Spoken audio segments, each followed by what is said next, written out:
भक्तों, ओम नमः शिवाय, श्री शिवाय नमस्तुभ्यम, जय श्री महाकाल। जी हाँ भक्तों, क्या आपका भी जो बच्चा है उसका जो मन है वो पढ़ाई में बिल्कुल भी नहीं लगता।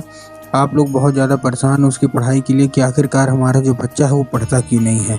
आपने बहुत ज़्यादा प्रयास कर लिया, बहुत ज़्यादा कोशिश कर ली उसकी पढ़ाई के लिए कि हमारा जो बच्चा है वो पढ़े, लेकिन फिर भी हमारा जो बच्चा है उसका जो मन है वो पढ़ाई में बिल्कुल भी नहीं लगता। कृपया करके कोई उपाय बता दें ताकि हमारे बच्चे का जो मन है ना वो पढ़ाई की ओर लगे, पढ़ाई की ओर आकर्षित हो।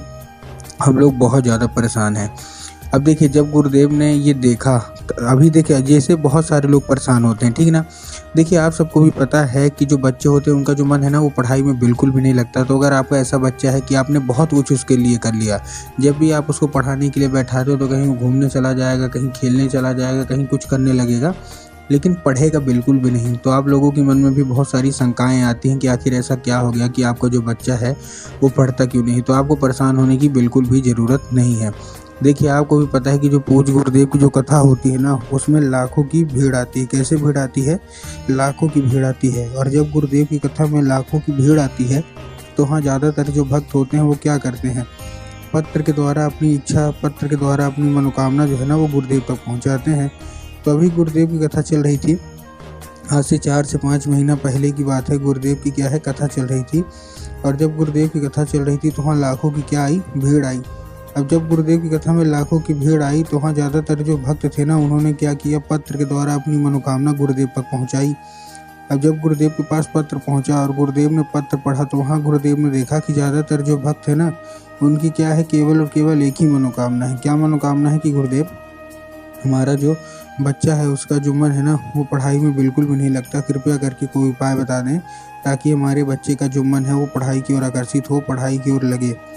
हमने उसके पीछे क्या कुछ नहीं किया, बहुत अच्छे उसको स्कूल में डाल के रखा है, बहुत अच्छा उसको कोचिंग ट्यूशन दे रहे हैं, हर एक तरह की सुख सुविधा दे रहे हैं, लेकिन फिर भी हमारे बच्चे का जो मन है वो पढ़ाई में बिल्कुल भी नहीं लगता। कृपया करके कोई उपाय बता दें ताकि हमारे बच्चे का जो मन है वो पढ़ाई की ओर लगे। अब जब गुरुदेव ने ये देखा तब गुरुदेव ने 2 से 3 उपाय बताए और कहा, केवल और केवल ये उपाय कर लेना, तुम्हारा जो भी बच्चा है जिसका भी मन पढ़ाई में नहीं लगता, अवश्य रूप से उसका जो मन है वो पढ़ाई की ओर लगेगा, पढ़ाई की ओर आकर्षित होगा ही होगा। अब जब गुरुदेव ने उपाय बताया तो लोगों ने जा जाके इस उपाय को घर में करना शुरू कर दिया। अब जैसे ही लोगों ने जा जाके इस उपाय को घर में करना शुरू कर दिया, वही लोग गुरुदेव की कथा में मात्र 1 से 1.5 महीने के बाद वापस आए। वही लोग, अब जब वही लोग गुरुदेव की कथा में वापस आए तो उन्होंने क्या किया, फिर से एक बार गुरुदेव को पत्र लिखा।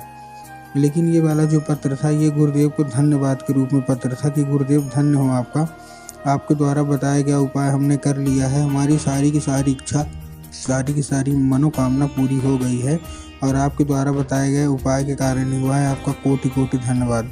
अब हमारा जो बच्चा है ना वो बिना कुछ बोले, बिना कुछ कहे केवल और केवल पढ़ाई ही करता है और ये केवल और केवल आपके द्वारा बताए गए उपाय के कारण हुआ है, आपका कोटि कोटि धन्यवाद।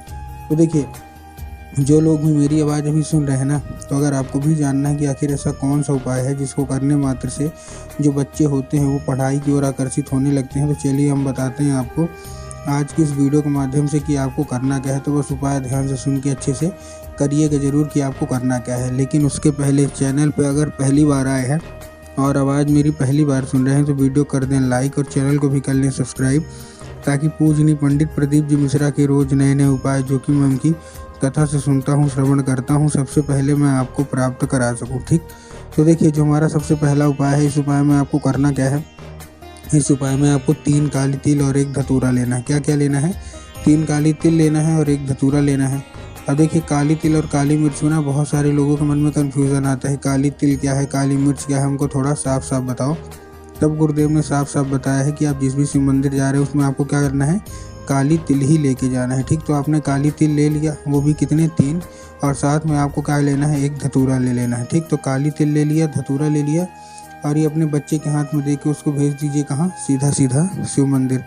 अब जैसे ही आप शिव मंदिर भेजेंगे, ठीक, शिव मंदिर भेजने के बाद आपको करना क्या है, जैसे आपने शिव मंदिर भेजा, शिव मंदिर भेजने के बाद उसको बोलिएगा कि दक्षिण दिशा में खड़ा हो जाए और उत्तर की ओर अपना चेहरा कर ले। अब देखिए, दक्षिण और उत्तर में भी ना बहुत सारे लोगों के मन में वो आता है कि दक्षिण क्या है, उत्तर क्या है, हमको थोड़ा साफ साफ बताइए। तब गुरुदेव ने साफ साफ बताया है कि आप जिस भी शिव मंदिर जा रहे हैं ना उस शिव मंदिर का जिधर साइड जलाधारी होगा आपको अपना चेहरा उधर साइड करके खड़े हो जाना है। ठीक, खड़े हो गए।